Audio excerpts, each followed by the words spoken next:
Hello everyone, welcome to Rise Smart Hindi.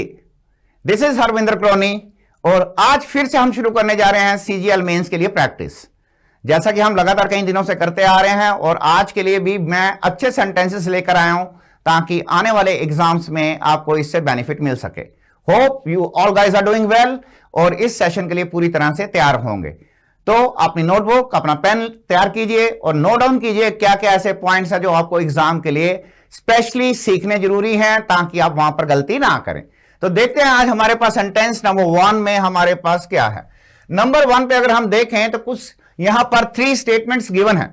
जब आप exam में कुछ ऐसे सेंटेंसेस या इस तरह से पैटर्न देखें तो नर्वस होने की कोई जरूरत नहीं है, क्योंकि अल्टीमेटली क्या पूछेगा वो जो आपने ग्रामर आज तक यूज किया उसी से ही रिलेटेड क्वेश्चंस होंगे। बस आपको थोड़ा सा शार्प रीडिंग होनी चाहिए।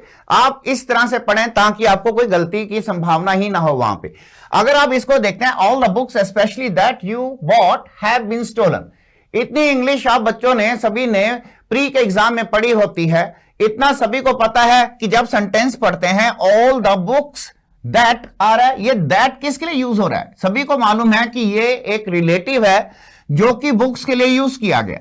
अब जो रिलेटिव है वो साथ में होना चाहिए, लेकिन बीच में एक शब्द आ गया, जैसे कि एग्जाम में मान लीजिए स्पेशली आ जाए, या इसी तरह से मान लीजिए स्पेशली की जगह इंक्लूडिंग वर्ड लिखा हुआ आ जाए, या मान लीजिए वहां पर नेमली शब्द दे रखा है। अगर ऐसा कोई शब्द रिलेटिव के बीच में आ जाए, जिसका वो रिलेटिव है, अगर उसके बीच में ऐसा कोई शब्द आ जाए तो समझ जाइए रिलेटिव दूर है, रिलेटिव दूर चला गया है, तो यह वाक्य गलत हो गया। अब आप देखिए इसको ठीक करने के लिए हमने क्या किया, स्पेशली दोज दैट, तो ये दोज किसके लिए यूज हो रहा है? बुक्स के लिए। तो ये दैट भी किसके लिए यूज हो रहा था? बुक्स के लिए। तो आपने देखा अब यहां पे रिलेटिव, जिसका भी रिलेटिव है वो साथ में आ गया। अगर रिलेटिव साथ में आ जाता है तो इतना आपको पता होना चाहिए कि वही सेंटेंस करेक्ट होगा। तीसरे सेंटेंस को देखते हैं एक बार फिर से। He is the only person who can. यहां पर आपने देखा ओनली शब्द का प्रयोग कर रखा है। और आपको याद होगा जब हमने प्री की क्लासेस ली तो मैंने आपको बताया था कि अगर ओनली शब्द दे रखा होगा, या इसी प्रकार से नन दे रखा होगा, या इसी प्रकार से आपको फ्यू दे रखा है, इस तरह के मैंने वर्ड्स आपको प्रोनाउन सेक्शन में बताए कि इन शब्दों के होने पर जो रिलेटिव होगा ना तो वो हु होना चाहिए ना हुम होना चाहिए। इसके बजाय आपको क्या यूज करना चाहिए? दैट का इस्तेमाल करना चाहिए। तो आपका आंसर बन गया। यहां पर आपने देखा कि सी सेंटेंस भी रॉन्ग है, ठीक है, ए भी रॉन्ग है, सिर्फ बी ठीक है। तो आप देखिए यहां पर हमारे पास ऑप्शन दे रखी है ओनली बी इज करेक्ट। उम्मीद करता हूं आपको यह कॉन्सेप्ट अच्छे से क्लियर हो गया होगा। फिर भी कोई डाउट आता है तो आप कमेंट बॉक्स में लिखें, राइट, और मैं पूरी कोशिश करूंगा कि आपको अगली क्लास में उससे रिलेटेड कुछ और सेंटेंस देके उस पॉइंट को क्लियर कर सकूं। तो आगे बढ़ते हैं। आज हमारे पास दूसरे नंबर पे क्या है? दूसरे नंबर पे it has either been repaired और इट हैज बीन रिप्लेस्ड, और यहां पर इसी सेंटेंस को लिखा हुआ है either it has been repaired और इट हैज बीन रिप्लेस्ड, और it has been either repaired और इट हैज बीन रिप्लेस्ड। पढ़ने में, बोलने में, स्पोकन इंग्लिश में सब ठीक है, सब चलता है, कोई किसी को परवाह नहीं होती, सिर्फ सामने वाले को अर्थ समझना चाहिए। लेकिन एग्जाम में ऐसा नहीं होगा। एग्जाम में आपको एक सेट पैटर्न के ऊपर ही आंसर्स देने होते हैं।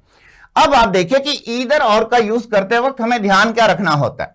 मान लीजिए मैं आपको कहता हूं कि ही नीदर एट मीट, ना तो उसने मीट खाया, नॉर राइस, ना ही उसने राइस खाए, ठीक है। इसी तरह से मैं इसी सेंटेंस को लिख सकता हूं, इसी सेंटेंस को मैं लिख सकता हूं ही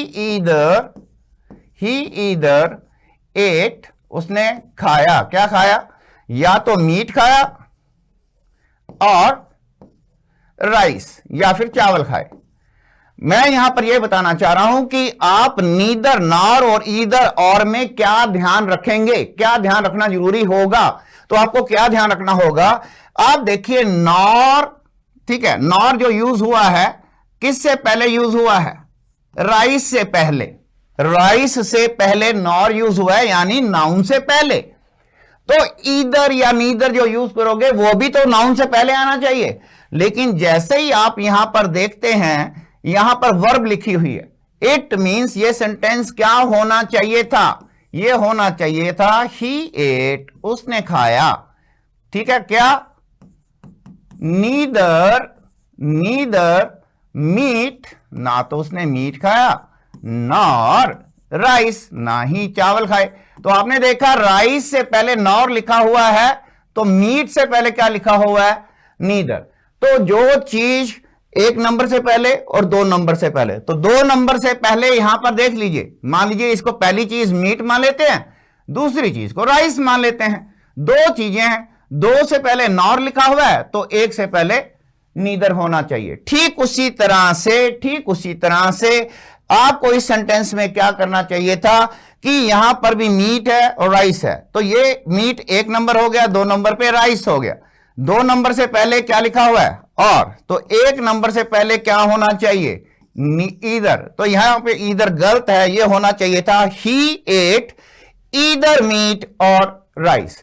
अगर आपको यह पॉइंट समझ आ जाए तो इसको 1 मिनट में आप पहचान जाएंगे कि इट हैज बीन रिपेयर्ड, पूरा सेंटेंस दे रखा है, पूरा कंप्लीट सेंटेंस, फिर और लिखा हुआ है, और के बाद फिर लिखा हुआ है इट हैज बीन रिप्लेस्ड। तो इस पूरे सेंटेंस से पहले क्या लिखा हुआ है, और, तो पूरे सेंटेंस से पहले क्या आना चाहिए, ईदर। इट मींस ये कंस्ट्रक्शन बिल्कुल ठीक है, पहली रॉन्ग होगी, गलत जगह पे यूज किया गया है, इसमें भी कोई सेंस नहीं बनी। तो कौन सा आंसर ठीक हुआ, ओनली बी इज करेक्ट। तो ये रहा आपका आंसर। उम्मीद करता हूं वंस अगेन कि ये पॉइंट भी आपको अच्छे से क्लियर हो गया होगा, राइट। ताकि वाक्य को हम क्या कहते हैं, पैरेललिज्म, पैरेलल स्ट्रक्चर बनाकर चलना होता है, ताकि हमारे सेंटेंस की रचना अच्छी बने। आगे देखते हैं सेंटेंस नंबर 3 पे हमारे पास क्या है। 3 नंबर क्वेश्चन पे है, internet has become part of everyday life. Very very interesting and very very good question. He goes to church every day. तीसरा सेंटेंस पढ़िए, he is aware of the everyday problem. अगर आप notice करें तो यहां पर एवरीडे एक शब्द है, इस जगह पे एवरी अलग है, डे अलग है। आपको यह पता होना चाहिए कि ये एक शब्द के रूप में जब यूज किया जाए एवरीडे, तो यह किसका कार्य करता है, यह कार्य करता है एडजेक्टिव का। अगर आपको नहीं समझ आए तो आप गुड या बैड लगाकर देख लो। It's a bad problem. Bad क्या हो गया, नेचुरली एडजेक्टिव हो गया, प्रॉब्लम क्या हो गया, प्रॉब्लम नाउन हो गया। तो आपने नाउन की बात करने के लिए एक एडजेक्टिव का इस्तेमाल किया। जब एवरीडे एक शब्द के रूप में यूज करते हैं तो वो एक एडजेक्टिव होता है, राइट। ऊपर देखिए, लाइफ, आप सभी को मालूम है लाइफ क्या है, नाउन है। अब इस नाउन के लिए मुझे बात करनी है, तो ये एवरीडे कैसा होना चाहिए, एक शब्द होना चाहिए, 2 अलग अलग शब्द नहीं होने चाहिए। इट मींस ये सेंटेंस गलत है, क्योंकि इसको क्या लिखना चाहिए था, internet has become part of everyday, एक शब्द होना चाहिए था एवरीडे लाइफ। अब देखिए यहां पर ही गोज टू चर्च, वो चर्च जाता है, क्या आगे कोई नाउन है, नहीं। तो इट मींस ये एडजेक्टिव नहीं है, यहां पर ये नाउन की बात नहीं कर रहा, ये क्या कर रहा है, रोज की बात। जो एक एक करके दिन आता है उसको कहते हैं एवरी डे। एक के बाद अगला दिन आएगा, फिर अगला दिन आएगा। तो he goes to school every day, he goes to church every Sunday. तो उसी तरह से एवरी डे, तो एवरी अलग होना चाहिए, डे अलग होना चाहिए। ठीक है बेटा, तो ये गलत होगा, तो इसको ठीक करने के लिए हमें क्या करना पड़ेगा, एवरी और फिर लिखना पड़ेगा डे।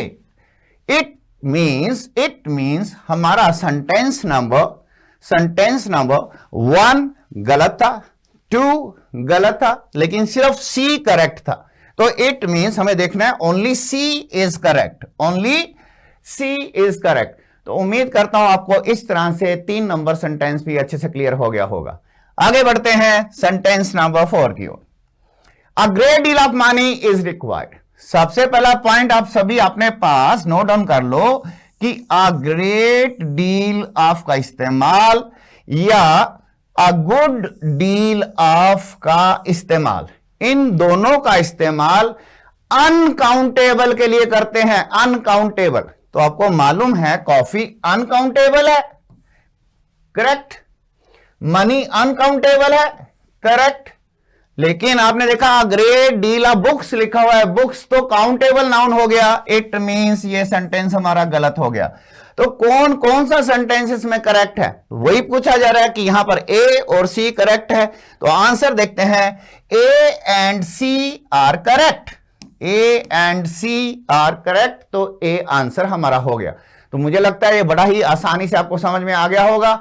बढ़ते हैं आगे नंबर 5 की ओर। She accused him of cheating, उसने उस पर आरोप लगाया धोखा देने का, चीट करने का, बट ही डिनाइड। अब डिनाई क्या है, सीखने वाला आंसर होना चाहिए, मतलब ये सीखने वाला एक पर्टिकुलर सेंटेंस है कि डिनाई जो है ये एक ऐसी वर्ब है जिसके बाद हमें पहली बात कि वो कोई ऑब्जेक्ट लेगा। ठीक है, आप लोगों ने ट्रांजिटिव और इंट्रांजिटिव वर्ब्स को पढ़ा होगा, ठीक है ना। ट्रांजिटिव क्या है, जिसको एक ऑब्जेक्ट चाहिए। इंट्रांजिटिव क्या है, जहां पे ऑब्जेक्ट की जरूरत नहीं है। तो यहां ऑब्जेक्ट चाहिए, तो यहां पर ऑब्जेक्ट नहीं है, तो यहां पर इट लगाना पड़ेगा। इट मींस ये सेंटेंस गलत था। बट ही डिनाइड, उसने आरोप को क्या किया, डिनाई किया, तो इट होना चाहिए था, यहां लिखा नहीं हुआ। इट मींस ये सेंटेंस गलत है। दूसरी बात, या तो डिनाई के बाद ऑब्जेक्ट आना चाहिए, या फिर डिनाई के बाद दैट क्लॉज का प्रयोग करना चाहिए, दैट से वाक्य बनाना चाहिए, जो कि बना हुआ है। He denied that he was there, यानी इस वाक्य में कोई गलती नहीं है। या फिर तीसरा तरीका क्या होता है डिनाई को यूज करने का, डिनाई को यूज करने के तीनों तरीके बता रहा हूं। पहला तरीका, डिनाई के बाद ऑब्जेक्ट होना चाहिए, या फिर दैट वाली क्लॉज होनी चाहिए, या फिर क्या होना चाहिए, first form plus ING gerund form का इस्तेमाल होना चाहिए। She denied doing anything. तो यहां पर आपने देखा सी स्ट्रक्चर भी ठीक है, बी स्ट्रक्चर भी ठीक है, लेकिन ए गलत है। तो ओनली यहां पर देखते हैं आंसर क्या बनेगा। B and C are correct but A is wrong. B and C are correct but A is wrong. तो मेरे ख्याल से ये सेंटेंस भी आप आसानी से, ऐसा कोई एग्जाम में आ जाता है तो कर पाएंगे। आगे देखते हैं नंबर 6। यहां पर जैसा कि हम लगातार करते आ रहे हैं कि मैं हर क्लास में आपको ग्रामर से रिलेटेड एंड वोकैब के अंदर जितने मेन पॉइंट्स हैं उनको कवर करने की कोशिश कर रहा हूं। तो अब बारी है कुछ इडियम्स की। अब यहां पर देखिए लिखा है do a double take. Do a double take का अर्थ क्या होता है, आपके पास 4 ऑप्शन है, react with surprise, lots of mistake, to irritate या गेट एवरीथिंग ऑर्गेनाइज्ड। जब आपको ऑप्शंस आती हैं तो ऑप्शंस की तरफ इतना नहीं, अगर आपने इडियम का इस्तेमाल पढ़ रखा है, यूज कर रखा है, तो 1 सेकंड भी नहीं लगता हमें आंसर देने में। सभी को मालूम है कि अगर कोई डबल टेक कर रहा है, देखता है, फिर हैरान होता है, फिर दोबारा से उसको देखता है, तो हैरानी को व्यक्त करने के लिए डबल टेक कहते हैं। तो हैरानी व्यक्त करने के लिए यहां पे सरप्राइज वर्ड दिया हुआ है, ठीक है। तो react with surprise is the right answer. उम्मीद करता हूं आप सभी, अगर आपने इसका इस्तेमाल नहीं पढ़ रखा तो इसको यूज करें, ठीक है। डिक्शनरी में से सेंटेंस देखें, खुद सेंटेंस बनाएं, ताकि दोबारा जब भी ये इडियम आए तो देखते ही आप पहचान जाएंगे, आपका माइंड आपको इंडिकेट कर देगा कि ये आंसर है। आगे बढ़ते हैं नंबर 7 की ओर। नंबर 7 पे है क्वियर समवन्स पिच। भाई मान लीजिए किसी ने पिच बनाई कि मैच खेलेगा, ठीक है, या वो सोच रहा है एक बड़ा ऑर्गेनाइजेशन उसको पैसा दे रहा है अच्छी पिच बनाने के लिए, और किसी ने आके उसकी पिच को खराब कर दिया, तो बेचारे का क्या किया, रूइन कर दिया समवन्स प्लान। वो सोच रहा था पैसा कम आएगा, उसकी योजना को ही खराब कर दिया, बर्बाद कर दिया। तो रूइन समवन्स प्लान को कहते हैं क्वियर समवन्स पिच। ओके, आगे देखते हैं नंबर 8, ट्रिम योर सेल्स। यहां पर ट्रिम करने की बात की जा रही है, काटने की बात की जा रही है। तो समझ जाइए कि क्या काटने के लिए कह रहा है सामने वाला, आपको कह रहा है जी खर्चा कम करो, पैसा कम खर्चो। तो स्पेंड लेस, कम खर्च करने के लिए ट्रिम योर सेल्स का प्रयोग होता है। और अब फिर से रिपीट कर रहा हूं, यदि आपने कोई भी इडियम आपने नहीं पढ़ रखी है, आपके लिए अगर नहीं है, तो उसको आप नोट डाउन करें, उसके ऊपर 1-2 सेंटेंस बनाएं, ताकि कॉन्फिडेंस आ जाए कि आप ऐसी इडियम को देखकर दोबारा पहचान जाएंगे और उसका यूज करना जानते हैं। आगे देखते हैं नंबर 9। नंबर 9 पे हमारे पास है क्रेडल स्नैच। क्रेडल स्नैच के अंदर क्या होता है, एक बड़ी उम्र का व्यक्ति, एक बहुत बड़ी उम्र का व्यक्ति अपने से बहुत ज्यादा कम उम्र वाले से अगर उसका शादी की बात होती है, शादी करता है, या उसका संबंध है, उसका रिलेशन है, ऐसे रिलेशन को हम कहते हैं क्रेडल स्नैच, राइट। तो यहां पर आप देखिए, मैरी समवन, जरूरी नहीं है मैरी करना, ठीक है, वैसे टू हैव रिलेशनशिप भी कह सकते हैं, पर फिलहाल यहां जो 4 ऑप्शन है उसके हिसाब से Mary someone who is much younger, जो उम्र में काफी छोटा होता है, उससे, ठीक है, शादी करना या उससे रिलेशनशिप रखना। आगे करते हैं नंबर 10। इन क्वियर स्ट्रीट, अगर कोई क्वियर स्ट्रीट के अंदर है तो समझ आइए वो क्या है, परेशानी में है, समस्या के अंदर है, डिफिकल्ट सिचुएशन के अंदर है, इन अ डिफिकल्ट सिचुएशन। तो उम्मीद करता हूं आप सारी की सारी इडियम्स को अपने पास आपने नोट डाउन कर लिया होगा, और इडियम्स के आगे अब बारी है हमारी यहां पर सब्स्टिट्यूट करना है, वन वर्ड सब्स्टिट्यूशन, अनेक शब्दों के स्थान पर प्रयोग होने वाला एक शब्द। बड़े ही आसान होते हैं, बट थोड़ा सा आपको पैशनेट होना पड़ता है, तरह तरह के नए नए शब्दों के बारे में जानकारी होनी चाहिए, और होना भी चाहिए। जिस लेवल पे आप लोग एग्जाम देने जा रहे हैं तो आपको क्या होना चाहिए, शब्दों से कभी डर नहीं लगना चाहिए, नए नए शब्दों को सीखना चाहिए, उनको यूज करना आना चाहिए, और लैंग्वेज है, दुनिया के हर कोने में काम आएगी, इसलिए निश्चिंत होकर इंजॉय करते हुए इन शब्दों को सीखिए और देखिए। यहां पर है phlegmatic. What is phlegmatic? Phlegmatic व्यक्ति वो व्यक्ति होता है जिसके ऊपर कोई फर्क नहीं पड़ता, आसानी से नाराज नहीं होता, जो मर्जी बोल लो, जल्दी से रिएक्ट भी नहीं करता है, ठीक है।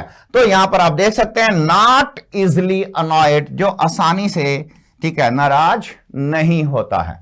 ऑलराइट, आगे देखते हैं नंबर 13 पे हमारे पास क्या है। ओके, नंबर 12 पे, नंबर 12 पे हमारे पास है इम्पिक्यूनियस। इम्पिक्यूनियस कौन होता है? ये वो व्यक्ति होता है जिसके पास पैसा ना के बराबर होता है, जिसके पास पैसा ना के बराबर होता है।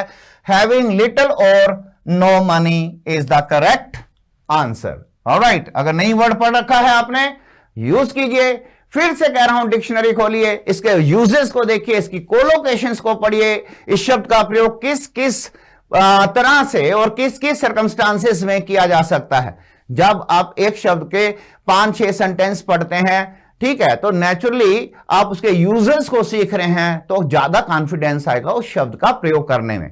आगे देखते हैं नंबर 13 पे क्या आ रहा है हमारे पास, ड्रॉज। ड्रॉज का मतलब होता है जब किसी व्यक्ति को बहुत ज्यादा बोरिंग काम करना पड़ता है, ठीक है। कुछ लोग होते हैं अपने काम को एंजॉय करते हैं। मैं इस समय टीचिंग कर रहा हूं, मैं 10 घंटे भी टीच करता, तो the more I teach the more pleasure I get, ठीक है। मेरे साथ ये है कि मैं 30 साल से भी ज्यादा समय से पढ़ाता हुआ आ रहा हूं, लेकिन मैं कभी अपनी टीचिंग को बर्डन नहीं मानता। मेरे को लगता है कि मैं आप जैसे पता नहीं कितने ही हजारों स्टूडेंट्स के संपर्क में आ चुका हूं, राइट। कहीं ना कहीं मैं थोड़ा सा कंट्रीब्यूट कर रहा हूं, तो मुझे अच्छा लगता है कि yes I am doing and I just love teaching, ठीक है। उसी तरह से जब आप पढ़ रहे हो तो उसको एंजॉय करो, लव करो, तो आपको भी मजा आना शुरू हो जाएगा, और जीवन में जो भी काम करोगे उसको दिल लगा के करोगे, एंजॉय करोगे, ठीक है, तो मजा आएगा। यहां पर ड्रज क्या है, जिसको क्या करना पड़ रहा है, who has to do long hard boring jobs, ठीक है, उसे बोरिंग जॉब्स करने पड़े, परिस्थितियों की कुछ ऐसी डिमांड रही होगी। ऑलराइट, आगे बढ़ते हैं नंबर 14 की ओर। यहां पर है नोजी फाकर। नोजी फाकर वो व्यक्ति होते हैं जो लोग दूसरे क्या कर रहे हैं उनके बारे में जानकारी प्राप्त करना, ठीक है, इनकी आदत होती है, ठीक है। ये अपने से मतलब नहीं रखते, दूसरों के घरों में तांग झांक करके देखना पसंद करते हैं कि कौन कितने बजे आता है, कौन कितने बजे जाता है, दूसरों के बारे में इंफॉर्मेशन प्राप्त करने की कोशिश करते रहते हैं। तो यहां पर साफ लिखा हुआ है who tries to find information, जो लगातार इंफॉर्मेशन को फाइंड करने की, ठीक है, तलाश करता रहता है। ऑलराइट, आगे बढ़ते हैं नंबर 15 की ओर, एंड यहां पर वर्ड दिया है बैबिट। बैबिट का मतलब होता है वो व्यक्ति जो सिर्फ और सिर्फ जिसके दिमाग में पैसा कमाने की धुन रहती है, ठीक है, धन संपदा को इकट्ठा करना, पोजेशन को बनाना, ठीक है। ये अपने जीवन को एंजॉय कम करते हैं, बट अगर भागते हैं तो सिर्फ पैसा पैसा, उसके अलावा उनके माइंड में कुछ नहीं आता। तो यहां पर साफ लिखा है things means who thinks mainly about possession and making money। तो उम्मीद करता हूं आपको 15 नंबर वाला जो एक्सप्रेशन है बैबिट वो भी अच्छे से क्लियर हो चुका होगा कि ऐसे दुनिया में बड़े सारे लोग होते हैं। ऑलराइट, नंबर 16 है हमारे पास, select the correct option to fill the blank. यहां पर आपको बड़ा सचेत होकर करना होगा, क्योंकि जब फ्रेजल वर्ब्स आप कर रहे होते हैं तो थोड़ा गलती होने के चांसेस हो जाते हैं। आपको एक्चुअल में एक्यूरेट मीनिंग के बारे में इंफॉर्मेशन होनी चाहिए। जैसे कि यहां लिखा है बेयर आउट या बेयर अप, तो यहां पर आप सेंटेंस पढ़े तो लिखा है my boss will bear out that I was there. मेरा बॉस जो है, ठीक है, मान लीजिए मैं कहीं अपने फ्रेंड्स के वहां पहुंचा, लेट पहुंचा, फ्रेंड्स कहते यार तू पता नहीं कहां घूमता रहता है, टाइम पे नहीं आता। मैं कह रहा हूं नहीं यार, मेरे बॉस को फोन कर लो, my boss will bear out that I was there, कि मैं वहां था, कि मेरा बॉस जो है वो कंफर्म कर देगा। बेयर आउट मींस कंफर्म करना। आप फोन करके पूछ सकते हैं, ठीक है, कंफर्मेशन ले सकते हैं, तो बेयर आउट मींस कंफर्म करना। तो this is the right answer. तो ऑप्शन को बड़े ध्यान से करेंगे। आगे देखते हैं नंबर 17, ठीक है। तो नंबर 17 पे हमारे पास है you can't ride horses before they are broken in या ब्रोकन ऑफ। ये थोड़ा सा मेरे हिसाब से थोड़ा सा टफ है, ठीक है, क्योंकि इतना डीप में शायद बच्चे नहीं पढ़ते हैं, बट क्योंकि ये मेंस का एग्जाम है, ठीक है, 3 नंबर का एक क्वेश्चन होगा, तो थोड़ा टफ एक्सपेक्ट कर सकते हैं। उस नजरिए से मैंने ये सेंटेंस दिया। यहां पर है ब्रोकन इन। ब्रोकन इन का यहां पर मतलब है ट्रेंड। ब्रोकन इन का मतलब है यहां पे ट्रेंड। तो आप देखिए, यू कांट राइड हॉर्सेस, आप हॉर्सेस को तब तक राइड नहीं कर सकते बिफोर दे आर ट्रेंड, जब तक कि उन्हें ट्रेन नहीं कर दिया जाता। तो इस तरह से broken is the right answer. आगे देखते हैं नंबर 18 की ओर। यहां पर है called eight and called in. Called eight का मतलब होता है विजिट करना। कॉल्ड एट का मतलब होता है विजिट करना। ही विजिटेड द बैंक, उसने बैंक में विजिट किया। कॉल्ड एट पास्ट टेंस है, तो लॉजिक हमने भी इसको पास्ट बना दिया। He visited the bank and transferred all the money, और उसने पूरे पैसे को ट्रांसफर कर दिया। तो आपने देखा यहां पर कॉल्ड एट का मतलब क्या हो गया, विजिट करना। Okay, number 19 please. नंबर 19 पे है, थोड़ा सा यहां पर भी बच्चे कंफ्यूज हो जाते हैं जब वो देखते हैं कि क्लीन आउट और क्लीन अप में क्या फर्क है। मान लीजिए आपकी टेबल के ऊपर चाय गिर गई, ठीक है, जिस व्यक्ति से गिरी उसने फटाफट आपसे कहा just wait, let me clean up, let me clean up. जो चीज स्पिल हो गई है, जो गिर गई है, उसको साफ करना होता है क्लीन अप। और घर में आपका रूम बिखरा हुआ है, ठीक है, और आपकी मम्मी आपसे कहती है भाई बड़े दिन हो गए, सब चीजें बिखरी हुई है, why don't you clean out your room. तो आपने देखा यहां क्लीन आउट को हमने क्या किया, क्लीन आउट का मतलब हो गया टाइडी करना, साफ सुथरा करना, टाइडी करना, साफ कर देना रूम को। तो दोनों में आपको फर्क क्लियर होना चाहिए। तो ओके, यहां पर हो गया हमारा clean out. Number 20th, due to rain the match has been called out या कॉल्ड ऑफ। बारिश हुई, तो बारिश हुई मींस अब मैच को क्या करना पड़ गया, कैंसिल करना पड़ गया, रद्द करना पड़ गया, ठीक है। क्यों? क्योंकि अब वहां पे मैच नहीं हो सकता था। तो कॉल्ड ऑफ का मतलब हो गया कैंसिल कर देना, ठीक है, एनुल कर देना, ठीक है, व्हाट यू कॉल इट, इसके सिनोनिम्स जो हैं बड़े ध्यान से करना आप कैंसिल के लिए, ठीक है, कि कैंसिल करने के लिए हम क्या क्या शब्दों का इस्तेमाल कर सकते हैं। जैसे मैंने अभी वर्ड बोला ANNUL, एनुल करना मींस कैंसिल कर देना, रद्द कर देना, ठीक है। इस तरह से आप किसी भी थिजोरस का यूज करके आप ज्यादा शब्दों को देख सकते हैं। और आजकल तो वैसे भी आप लोगों के पास फोन होता है, फटाफट से टाइप कीजिए और बाकी के रेस्ट ऑफ द आप सिनोनिम्स को भी एक बार नजर मार सकते हैं। तो कोई भी वर्ड कहीं ना कहीं आपके वहां पे यूज में आ जाएगा। ऑलराइट, आगे देखते हैं नंबर 21 पे, select the correct synonyms of the given words. अब बारी है सिनोनिम्स बताने की, पर्यायवाची शब्द बताना है, समान अर्थ वाला शब्द बताना है। जैसे कि यहां लिखा है मार्शी।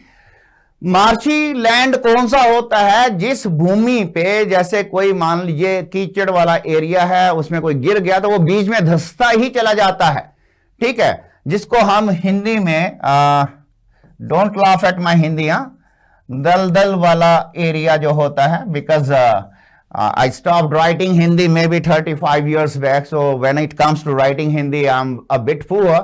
बट उम्मीद करता हूं आप समझ पा रहे होंगे, क्योंकि बोलने में आप समझ गए होंगे कि मैं क्या कहना चाह रहा हूं। ये कौन सी भूमि है? दल दल वाली भूमि है जिसमें इंसान घुसता चला जाता है, वो मार्शी लैंड कहलाता है। उसे हम बॉगी लैंड भी कहते हैं, उसे हम फैनी लैंड भी कहते हैं, उसे हम स्वैम्पी लैंड भी कहते हैं। तो लेट्स हैव अ लुक, यहां पर क्या दिया हुआ है कि स्वैम्पी वर्ड इज गिवन। मैंने अभी अभी बोला कि इसको हम स्वैम्पी वर्ड भी कहते हैं, स्वैम्पी लैंड कहते हैं, FENNY, फैनी लैंड भी कहते हैं, ठीक है। इसी को आप जो है बॉगी लैंड भी कहते हैं, BOGGY, बॉगी लैंड भी कहते हैं, ठीक है। तो इस तरह से जो वर्ड्स हैं, सिनोनिम्स हैं, उनको ज्यादा से ज्यादा करें ताकि आपका कॉन्फिडेंस टाइम जैसे जैसे टाइम बीतता जाएगा वैसे कॉन्फिडेंस आपका बढ़ता चला जाएगा। आगे देखते हैं नंबर 22 पे हमारे पास क्या है, बॉफिन। बॉफिन किस व्यक्ति को कहते हैं? ये वो व्यक्ति होता है जो पूरी तरह से माहिर होता है, माहिर होता है, एक्सपर्ट होता है। तो expert is the right word. Alright, आगे देखते हैं नंबर 23, और नंबर 23 पे है पखुलेट। पखुलेट का मतलब होता है, पखुलेट का मतलब होता है रिसाव होना, ठीक है, टपकना। जब कोई चीज जैसे पानी की वो कुछ मान लीजिए कोई कमी रहेगी तो टप टप टप टिप टिप वाला गिर रहा है, तो रिसाव हो रहा है, उसको कहते हैं पर्कोलेट करना। तो इसके लिए हमारे पास word, yes, ooze is the right word, OOZE, ठीक है। टपकने के लिए ये वर्ड यूज किया गया है जो कि बिल्कुल परफेक्ट है। आगे है 24, यहां पर वर्ड है मेलिन। मेलिन का मतलब क्या होता है? उसने एक अटेम्प्ट किया, किसी का बुरा करने के बारे में सोचा, ठीक है। तो आपने देखा बुरा करने के बारे में सोचा यानी कुछ ना कुछ हार्म, उसको नुकसान पहुंचाने की कोशिश की। तो यहां पर आप देख सकते हैं malign means harmful. We should not indulge in malign activities. हमें मेलिन एक्टिविटीज में कभी भी पार्टिसिपेट नहीं करना चाहिए, भाग नहीं लेना चाहिए। कैसी एक्टिविटीज? जो हार्मफुल होती हैं। ऑलराइट, नेक्स्ट देखते हैं 25 पे सिनवर्स। सिनवर्स का मतलब होता है सर्पाकार, घुमावदार, ठीक है, घुमावदार। मान लीजिए आप हिल स्टेशंस में जाते हैं, ड्राइव कर रहे हैं, तो आप नोटिस करते होंगे कि लगातार वहां पर क्या है, कर्व्स जो है लगातार आते जा रहे हैं, घुमावदार। उसको हम कहते हैं सर्पेंटाइन। सर्पेंटाइन वर्ड यहां पर आपको गिवन है। तो जिस तरह से आप देखें कि मैं पिछले कई दिनों से लगातार आपको मेंस की क्लासेस की प्रैक्टिस करवा रहा हूं और 25-25 क्वेश्चंस लगातार हम करते आ रहे हैं। नेचुरली जब तक आपका मेंस एग्जाम आएगा तब तक आप पता नहीं कितने सारे आंसर्स बना चुके होंगे, कर चुके होंगे, लॉर्ड्स ऑफ प्रैक्टिस आप कर चुके होंगे। तो आपका जो कॉन्फिडेंस होगा स्काई हाई होगा। और उम्मीद करता हूं आज की क्लास जो है आपके लिए काफी अच्छी साबित होगी और आप इसको अच्छे से एंजॉय करेंगे। अगर आपको लगता है यस आपको कंटेंट और ये सब चीजें अच्छी लग रही हैं तो प्लीज हमारे सेशन को शेयर करना मत भूलिएगा। और अगर आपने हमारे चैनल को अभी तक सब्सक्राइब नहीं किया है तो डू सब्सक्राइब द चैनल और इस सेशन को लाइक करना मत भूलिएगा। Thank you very much, God bless. नमस्कार दोस्तों, स्वागत है आप सभी का rice Smart Hindi YouTube channel पर। और मैं सोनम गोयल यहाँ पर आ चुके हैं आपके साथ क्लास सेशन को कंटिन्यू करने के लिए। एक नया सेशन, एक नई क्लास जहां पर होगी एक नए तरीके से तैयारी, क्योंकि आप जानते हैं इस बार मेंस में आ चुका है जीएस और जीएस को इसलिए हल्के में नहीं लेना है। तो इसीलिए आप लोगों को रेडी रहना है, तैयारी करनी है कि ताकि आप लोग किस तरह का क्वेश्चन पैटर्न है, क्या है, किस तरह के क्वेश्चंस की पॉसिबिलिटीज है, वो आपको यहां पर हम लोग बताएंगे। कैसे कैसे क्वेश्चंस का लेवल हो सकता है। और क्योंकि ये फर्स्ट टाइम है तो आप लोगों के साथ कोई कंफ्यूजन नहीं रखनी है, कंफ्यूजन को रखना है साइड, क्योंकि अच्छा मौका है, यही वो समय है जहां पर इतनी वैकेंसी के साथ अपॉर्चुनिटी आई है और प्री हम दे चुके हैं। तो मेंस से हम क्यों पीछे हटे, इसीलिए आपको यहाँ रेडी रहना है और इन क्वेश्चंस को तैयार करना है। जहां पर आज हिस्ट्री के क्लास में हम कुछ क्वेश्चंस को, जैसे कि आपने पहले भी देखा होगा कि हमने पिछली क्लास में भी काफी सारे क्वेश्चंस यहाँ डिस्कस किए थे जिससे आपको आइडिया हुआ होगा। और इवन मैंने जैसे कि आपको बताया था हमारी जीएस टीम के बारे में, तो उन जीएस टीम के साथ आपने पूरा वीक पढ़ा, आपको पता चला कि किस तरह से आपको तैयारी करनी है। तो कोई परेशानी वाली बात नहीं है। और फिलहाल हम लोग वक्त को जाया किए बिना चलते हैं। लेकिन उससे पहले एक बात, जिन लोगों को अभी भी ये इन्फॉर्मेशन नहीं पता है कि यहाँ राइस स्मार्ट में एसएससी मेंस की तैयारी हो रही है, प्लीज उन्हें फटाफट से ये इन्फॉर्मेशन शेयर कीजिए ताकि हम अपनी क्लास उन बच्चों के साथ भी कंटिन्यू कर सके। और फटाफट से हम चलते हैं अपने नेक्स्ट क्लास की और जहां पर हमारा स्क्रीन पर आता है पहला क्वेश्चन आपके सामने। Consider the following pairs famous places. एक तरफ फेमस प्लेसेस, दूसरी तरफ रीजन्स, यानी बोध गया बघेलखंड, खजुराहो बुंदेलखंड, शिरडी विदर्भा, नासिक मालवा और तिरुपति रायलसीमा। एक्चुअली थोड़ा सा भी कंफ्यूजन है, करना क्या है फिर देखते हैं। Which of the following pairs given above are correctly matched, यानी ये जो पेयर्स यहाँ दिए गए हैं इनमें से कौन सा सही है। एक बार जरा हिंदी में भी इसको देख लेते हैं, फिर जरा हम इसके ऑप्शंस को एग्जामिन करेंगे। तो निम्नलिखित युग्मों पर विचार कीजिए, ठीक है। प्रसिद्ध स्थान और दूसरी तरफ कहे जा रहे हैं क्षेत्र, ठीक है। बोध गया बघेलखंड, खजुराहो बुंदेलखंड, शिरडी विदर्भ, नासिक मालवा तिरुपति रायलसीमा। और ऊपर दिए गए युग्मों में से कौन से जुड़े सही सुमेलित है। अब यहां पर मैं जानती हूं जितनी देर में मैं क्वेश्चन पढ़ रही थी, कुछ क्वेश्चंस को सॉल्व करने में स्टूडेंट लग गए। ऑप्शन देखते हैं, 1 2 और मतलब 1 2 और 4, 2 3 4 5, केवल 2 और 5, 1 2 3 4 और 5। अब यहां पर सबसे पहले हमें देखना है कि जैसे बोध गया की बात हो रही है तो बघेलखंड, जो आप देखते हैं कि बघेलखंड मध्य प्रदेश, इसीलिए यहां पर बोध गया सही नहीं है। ये पेयर जो है अनमैच्ड है, क्योंकि बोध गया आपको मालूम है बिहार, ठीक है। जब महात्मा बुद्ध को यहाँ गया में ज्ञान प्राप्त हुआ तो वो कहलाया बोध गया। खजुराहो जो है बुंदेलखंड, बिल्कुल सही है, खजुराहो बुंदेलखंड मध्य प्रदेश, तो यानी हमारा ऑप्शन नंबर 2 बिल्कुल सही है। शिरडी यहाँ पर कह रहे हैं विदर्भ, लेकिन यहाँ पर सभी जानते हैं शिरडी जो है वो महाराष्ट्र में, ठीक है, और इसीलिए विदर्भ इसका सही उत्तर नहीं है, इसका सही उत्तर अहमदनगर है, ठीक है। और इसके अलावा कह रहे हैं नासिक मालवा, यहां पर जो है नासिक का मालवा नहीं है, क्योंकि नासिक अगेन जो हम देख रहे हैं महाराष्ट्र और जो मालवा है वो मध्य प्रदेश, इसीलिए ये भी आपका सही नहीं है। उसके बाद तिरुपति रायलसीमा, ये यहां पर सही है, इसे हमारा ऑप्शन कौन सा सही हो जाता है, 2 और 5, यानी हमारा ऑप्शन जो है वो सी है, केवल 2 और 5। समझ गए होंगे किस तरह से क्वेश्चन को समझना है, यानी हमें ऑल्टरनेटिव ऑप्शंस को भी यहाँ अच्छे से समझना होगा, और इसको जब आप स्टडी करेंगे तो इजीली धड़ाधड़ आप क्वेश्चंस के आंसर्स करते रहेंगे, कोई परेशानी वाली बात नहीं आएगी, और आपका उत्तर आपके सामने आ चुका है। फिलहाल चलते हैं हम नेक्स्ट क्वेश्चन की ओर, जहां पर नेक्स्ट क्वेश्चन है, where the word stupa has been used for the first time. Stupa शब्द का प्रयोग सर्वप्रथम कहां हुआ है, ऋग्वेद, जातक कथा, अर्थशास्त्र, अष्ट अध्याय। जब हम लोग स्तूप की बात करते हैं, उसकी चर्चा करते हैं, सबके दिमाग में एक ही बात, बौद्ध धर्म। बौद्ध धर्म में जहां पर महात्मा बुद्ध के अवशेषों को लेकर स्तूप का निर्माण किया गया, जो एक सेमी सर्कुलर डॉम है, इसके ऊपर बनी होती है छतरी, क्योंकि कई बार क्वेश्चन आता है कि एक ऐसा आर्किटेक्चर, एक ऐसा स्थापत्य मतलब निर्माण किया गया जिसका अर्ध ऊपर से गुंबदकार, जिसका जो टॉप है वो अर्ध गुंबदकार है, साथ के साथ उस पे छतरी है। उस मॉन्यूमेंट मतलब उस स्थापत्य आर्किटेक्चर को हम क्या कहते हैं, तो ये क्वेश्चन भी था एक जगह, तो उत्तर हो जाता है हमारा स्तूप, ठीक है। लेकिन इसकी चर्चा आप बौद्ध धर्म 6वीं शताब्दी में ही नहीं देखते हैं, इवन वैदिक काल में जब ऋग्वेद, हमारा बहुत सबसे पुराना ग्रंथ ऋग्वेद में भी इसका उल्लेख किया गया है। एक जगह जहां कहा गया है कि ट्री का स्टेम, यानी कहते हैं ना कि पेड़ का जो तना है उसको वहां से संबोधित किया गया है, तो वहीं बताते हैं कि वरुण द्वारा, ठीक है, एक शासक वरुण द्वारा जो है इसे डिस्क्राइब किया गया है एक निर्माण के रूप में, जिसे कहते हैं कि हीप, ठीक है, हीप के फॉर्म में, एक ऐसा निर्माण जो एक हीप के फॉर्म में नजर आता है। तो वहां पर भी इसकी एक जो व्याख्या है वो ऑलरेडी ऋग्वेद में सबसे पहले सर्वप्रथम की गई है, और मैं जानती हूं इस तरह का क्वेश्चन आपने शायद पहली बार ही सुना होगा, क्योंकि इसी तरह के क्वेश्चंस की जानकारी हमें रखनी है, हमें देखना है कि ये क्या कहना चाह रहे हैं, क्योंकि कुछ ऐसी चीजें डिस्कस होती है हमारे प्लेटफॉर्म पर जहां पर हमें लगता है कि हमने इससे पहले नहीं सुना। नेक्स्ट क्वेश्चन की ओर हम लोग चलते हैं।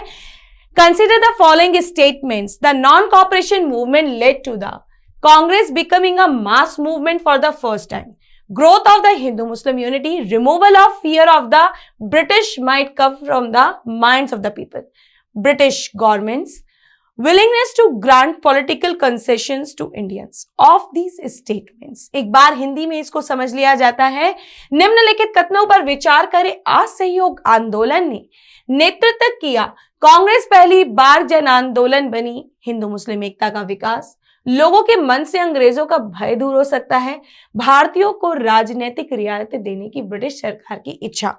इन वक्तव्यों में से कौन सा आप ठीक है, ये तो आप समझ ही गए होंगे। ठीक है, तो 1 2 3 और 4 सही है, 1 2 3 सही है, 1 और 3 सही है, 1 3 और 4 सही है। सबसे पहले कथनों को देख लेते हैं, क्या कहते हैं।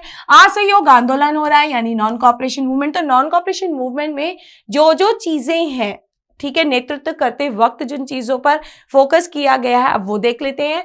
भाई, कांग्रेस पहली बार जन आंदोलन बनी, ये कथन सही है। क्यों आप जानते हैं, क्योंकि ये कहा जाता है कि ये जो कांग्रेस थी, ठीक है, कांग्रेस पहले निर्मित हो चुकी थी, लेकिन अभी तक आंदोलन की बात करें तो नेशनल मूवमेंट के तौर पर इतना बड़ा ह्यूज मूवमेंट हमें पहली बार 1920 के इस आंदोलन में देखने को मिलता है, नॉन कॉपरेशन मूवमेंट में देखने को मिलता है, क्योंकि इसे कई इतिहासकारों द्वारा संज्ञा दी जा चुकी है राष्ट्र का पहला जन आंदोलन। ठीक है, हमारे देश का जो पहला जन आंदोलन, फर्स्ट मास मूवमेंट है, वो यही है। तो ये कथन सत्य है। नेक्स्ट है हिंदू मुस्लिम एकता का विकास, ये भी सत्य है, क्योंकि खिलाफत आंदोलन जो चल रहा था पहले से, इसी विचारधारा के साथ गांधी जी ने इस आंदोलन की नींव रखी थी, नॉन कॉपरेशन मूवमेंट की, ताकि यहाँ पर एजेंडा क्या है, हिंदू और मुस्लिम की एकता भी बनी रहेगी। तो ये कथन भी बिल्कुल सही हो जाता है। लोगों के मन से अंग्रेजों का भय दूर हो सकता है, ये तो कूट कूट के देखा जाता है।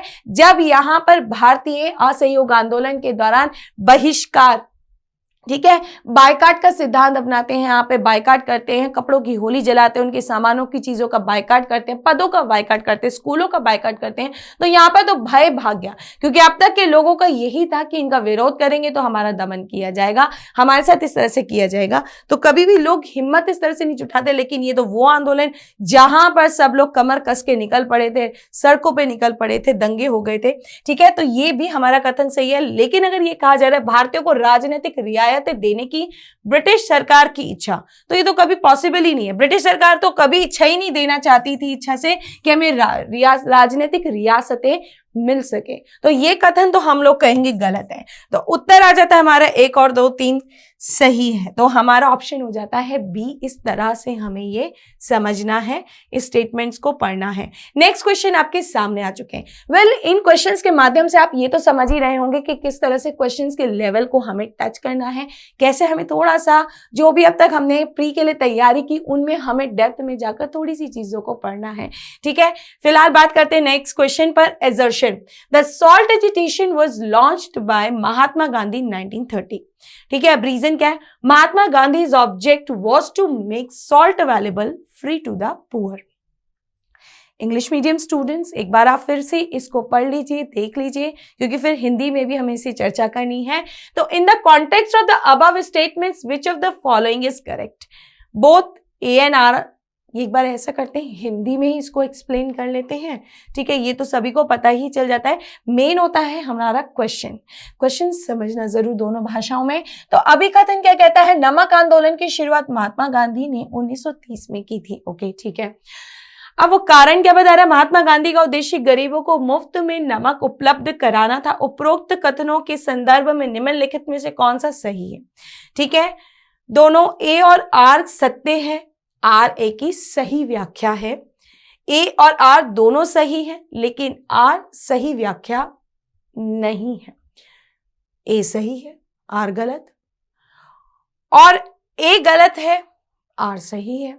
तो इनमें से कथन को देखने हैं पहले। क्या कहते हैं? नमक आंदोलन की शुरुआत महात्मा गांधी ने 1930 में की थी। ये कथन तो सही है, लेकिन इसमें क्या कह रहा है? महात्मा गांधी का उद्देश्य गरीबों को मुफ्त में नमक नहीं, उपलब्ध कराना नहीं था। मेन उद्देश्य ये था कि यहाँ पर जो सॉल्ट टैक्स लागू किया गया है उसको हटाया जाए, और मेन उद्देश्य दूसरा में क्या नजर आता है कि जो अंग्रेजों ने मोनोपोली अपने नियंत्रण में ली हुई थी नमक बनाने की, वो मोनोपोली जो है वो हट जाए, यानी लोगों को भी नमक बनाने का अधिकार यहाँ पर दिया जाए। इस तरह से ये कथन सही नहीं है, तो उत्तर के तौर पर हम ये कह सकते हैं ए सत्य है पर आर जो है गलत है, और ये ही हमारा उत्तर है। चलते हैं हम लोग अपने नेक्स्ट क्वेश्चन की ओर। The motive behind Shah Jahan Balkh campaign was to secure a friendly ruler in Balkh and Badakhshan which bordered Kabul, conquer Samarkand and Fergana the Mughal homelands, fix the Mughal frontier on the scientific line, the Amu Darya, expand the Mughal empire beyond the subcontinent। क्या कहते हैं, शाहजहां के bulk अभियान के पीछे उद्देश्य था काबुल की सीमा से सटे बल्क और बदख्शां में एक मित्रवत शासक को सुरक्षित करे। ओके, समरकंद और फरगना मुगल मातृभूमि पर विजय प्राप्त करे, मुगल सीमा की वैज्ञानिक रेखा अमू दरिया को ठीक करे, या उपमहाद्वीप से पूरे मुगल साम्राज्य का विस्तार करे। यहां पर पूछा गया है शाहजहां का बल्क अभियान, तो बेसिकली हम लोग पहले इस पे फोकस करते हैं। यहां पर बल्क अभियान का उद्देश्य ये सही था कि शाहजहां चाहते थे कि पर्शियाओं के शासकों से अपने साम्राज्य, क्योंकि मुगल साम्राज्य तो ऑलरेडी हम देखते हैं कि कितना हद तक जो था शेषा सूरी के काल में, जब हुमायूं के बाद शेषा सूरी का शासन आता है उसके काल में कैसे विकसित हो रहा था, और जो मेन इसका हम विकास देखते हैं वो अकबर के काल में देखते हैं, जिन्होंने नए अभियानों के तहत इस साम्राज्य को बहुत चारों दिशाओं में देखते हैं कितना विस्तृत किया था। तो इस तरह से विस्तृत तो था, लेकिन मेन थी उसकी सुरक्षा पर्शियाओं के शासकों से। इसीलिए एक तरह से अपने आप को सिक्योर साइड करने के लिए जो इन्होंने चाहा था कि काबुल की सीमा से सटे बल्क और बदख्शां में एक मित्रवत शासक को सुरक्षित करे, ताकि वहां से इन्हें एक तरह से सुरक्षा प्रदान हो सके। तो यही इनका मेन ऑब्जेक्टिव था, एजेंडा था, इसीलिए ये ही इसका ऑप्शन सही माना जाता है। नेक्स्ट क्वेश्चन आपके सामने आता है, two Indians who were associated with discovery of Indus valley civilisation R. सिंधु घाटी सभ्यता की खोज से जुड़े दो भारतीय हैं, राखलदास बनर्जी, दयाराम साहनी, जॉन मार्शल और ईश्वरी प्रसाद, आशीर्वादी लाल और श्रीवास्तव और रंगनाथ राव। ओके, माधव स्वरूप वत्स और VB Rao. Very clear this option of this question. क्या है इस प्रश्न का, हम लोग यहां पर अगर उत्तर के तौर पे बात करते हैं तो दो नाम सबसे पहले आते हैं, राखलदास बनर्जी, दयाराम साहनी, जिस सभ्यता की सबसे पहले नींव रखने वाले। यहां पर हम देखते हैं जॉन मार्शल के नेतृत्व में जो कार्य कर रहे थे, जो कार्यरत थे, यहां पर दयाराम साहनी, उन्होंने 1921 में इसका सबसे पहले, यानी सभ्यता का सबसे पहले स्थल कौन सा खोज कर निकाल दिया था, हड़प्पा स्थल। और इसी कारण वहां से हमें एक भारतीय धरोहर, मतलब भारतीय संस्कृति, भारतीय सभ्यता की बहुत बड़ी खोज की नींव रखी जा चुकी थी 1921 में। लेकिन ये सभ्यता कितनी विस्तृत है इसका नमूना अगले साल पेश कर देते हैं राखलदास बनर्जी, जब 1922 में मोहनजोदारो की खोज करते हैं, जिसके साथ जॉन मार्शल ने यहां पर जब हड़प्पा के साथ शुरू किया गया था ये उत्खनन, जिसे नाम दे दिया था हड़प्पा सभ्यता। लेकिन जब मोहनजोदारो की खोज हुई तो वहां से ये समझ चुके हैं कि भाई यहां तो सिंध के पास कई सारे सभ्यता के नगर प्राप्त, जिसे नाम दिया गया था सिंधु घाटी की सभ्यता, इंडस वैली सिविलाइजेशन। इसीलिए हमारा आंसर होता है राखलदास बनर्जी एंड दयाराम साहनी। चलते हैं हम अपने नेक्स्ट क्वेश्चन की ओर। The Indus valley culture was different from the Vedic civilisation because. Sindhu घाटी की संस्कृति वैदिक सभ्यता से भिन्न थी क्योंकि इसमें विकसित शहरी जीवन की सुविधाएं थी, इसकी एक चित्रात्मक लिपि है, इसमें लोहे और रक्षात्मक तीर का ज्ञान नहीं था, ऊपर के सभी। अगर हम बात कर रहे हैं यहां पर इंडस वैली सिविलाइजेशन और कंपैरेटिवली में वैदिक, तो सबसे पहले हम देख लेते हैं कि developed city life, that's true. अगर सिंधु घाटी सभ्यता के विशेष तौर पर यहां पर इस सभ्यता के नामकरण पे जाते हैं तो नामकरण के तौर पर कई सारे नाम आते हैं, जिनमें से आता है नगरीय सभ्यता। ठीक है, यानी हमारे भारत की सबसे पहले नगरीय सभ्यता यही थी, क्योंकि दूसरे नगरीकरण हमारा 6वीं शताब्दी में आता है, इसीलिए ये नगरीय सभ्यता है। लेकिन जो वैदिक वैदिक लोग हैं वो ज्यादातर जो हैं जमीन से जुड़े हुए लोग थे, जिनका मेन ऑक्यूपेशन में हम लोग देखते हैं कि कैटल रियरिंग और एग्रीकल्चर इनका था, इसलिए ये रूरल सिविलाइजेशन थी, ये रूरल कल्चर था, इसीलिए तो ये कथन सत्य हो जाता है। तो वहीं क्या कहते हैं, it has a pictographic script, बिल्कुल सही कहा कि भाई ये लोग चित्रात्मक लिपि यूज करते थे, जहां पर सिंबल्स के माध्यम से, जैसे कि इनकी लिपि में एक बहुत जाना माना हमारे भारत का स्वास्तिक जो चिन्ह है वो भी पाया जाता, तो चित्रों के माध्यम से अपनी बातों को रखा करते थे। तो वही वैदिक सभ्यता किस नाम से जानी जाती है कि पहली ऐसी सभ्यता जिसमें लिखा गया था, ठीक है। तो वेदों का लिखना यानी रिटन लैंग्वेज यूज किया गया था, जिसे पढ़ा गया, संस्कृत भाषा में इसका संकलन किया गया है, ठीक है। तो इसीलिए ये भी सही हो जाता है, ये डिफरेंट है। तो तीसरा क्या कह रहा है, it lack knowledge of iron and defensive arrow, बिल्कुल सही है। वेल अगर मैं ये बात करना चाहूं तो सिंधु घाटी सभ्यता के दौरान आयरन की खोज तो नहीं हुई थी, जानकारी नहीं रखते थे। तो आप कहेंगे मैम शुरुआती दौर में तो वैदिक काल में भी हमने कहां पर लोहा मिलता है, लेकिन हाँ उत्तर वैदिक काल के अंत तक हम आते आते देखते हैं कि जहां पर वो लोग लोहे की जानकारी रखते थे। तो ये कथन भी हमारा सही हो जाएगा, इसे हमारा उत्तर जो है डी आता है, ऑल ऑफ द अबव। इसीलिए आपको इस तरह से देखना है और कंपैरेटिवली डिस्कस करना है, समझना है। फिलहाल नेक्स्ट क्वेश्चन हमारे सामने आ चुका है, who wrote the book Gokhale my political Guru. Gokhale my political गुरु पुस्तक किसने लिखी है, M.A. जिन्ना, M.K. गांधी, शौकत अली, C.R. दास। वेल अगर मैं यहां पर बात करती हूं, हालांकि यहां पर पुस्तक के लेखक M.K. गांधी महात्मा गांधी हैं, लेकिन अगर फिर भी आपको ना समझ में आए तो आपको इतना जरूर भी पता होना चाहिए कि यहां पर गोखले जी जो हैं वो किसके गुरु थे, गांधी जी के, जिनकी पहली मुलाकात पहले ही साउथ अफ्रीका में इन दोनों की मुलाकात हो चुकी थी। जिनके विचारों से प्रभावित गांधी जी थे और इन्होंने मन ही मन इनको अपना गुरु बना भी लिया था। जब भारत लौटने के बाद तो ये इनसे दरख्वास्त करके बोलने भी गए थे, बात करने भी गए थे। चर्चा के दौरान इन्होंने जिक्र भी किया था कि इन्हें मार्गदर्शन दे, और क्योंकि भारत की आजादी के लिए महात्मा गांधी बहुत कुछ करना चाहते थे, तो गोखले जी के राय पर ही उन्होंने पहले पूरे देश का दौरा किया था। तो इससे भी आप समझ सकते हैं, क्योंकि क्वेश्चन पूरा क्लियर है कि बुक का नाम क्या है, गोखले माय पॉलिटिकल गुरु। तो इनके राजनीतिक गुरु जो हैं गांधी जी के, वो कोई और नहीं गोखले थे। तो इसीलिए उत्तर आपका महात्मा गांधी होता है, क्योंकि महात्मा गांधी सामाजिक रूप से, आर्थिक रूप से बहुत लोगों से भी प्रभावित थे, लेकिन पॉलिटिकली वो किसके विचारों से प्रभावित थे, गोखले जी के, ठीक है। तो बहुत क्लियर है इस प्रश्न का उत्तर। चलते हैं अपने नेक्स्ट क्वेश्चन की ओर। Why did Buddhism start declining in India in the early medieval times? Buddha was by that time considered as one of the incarnations of Vishnu and thus became a part of Vaishnavism. Okay. The invading tribes from Central Asia till the time of last Gupta king adopted Hinduism and persecuted Buddhists. Okay. The kings of Gupta dynasty were strongly opposed to Buddhism. Which of the following statements given above is are correct? एक बार हिंदी में हो जाए यही प्रश्न। प्रारंभिक मध्यकाल में भारत में बौद्ध धर्म का पतन क्यों शुरू हो गया था? बुद्ध उस समय तक विष्णु के अवतारों में से एक माने जाते थे और इस प्रकार वैष्णववाद का हिस्सा बन गए, ठीक है। अंतिम गुप्त राजा के समय तक मध्य एशिया की आक्रमणकारी जनजातियों ने हिंदू धर्म को अपनाया और बौद्ध को सताया, ठीक है। गुप्त वंश के राजा बौद्ध धर्म के घोर विरोधी थे। ऊपर दिए गए कथनों में से कौन सा से सही है? केवल एक और तीन, दो और तीन, एक, दो और तीन। वेल पहले यहाँ पर हम चलेंगे हमेशा की तरह, जैसे कि हम लोग यहाँ पर स्टेटमेंट्स को डिस्क्राइब करते हैं, समझते हैं, देन हम अपना ऑप्शन यहाँ पर लगाते हैं।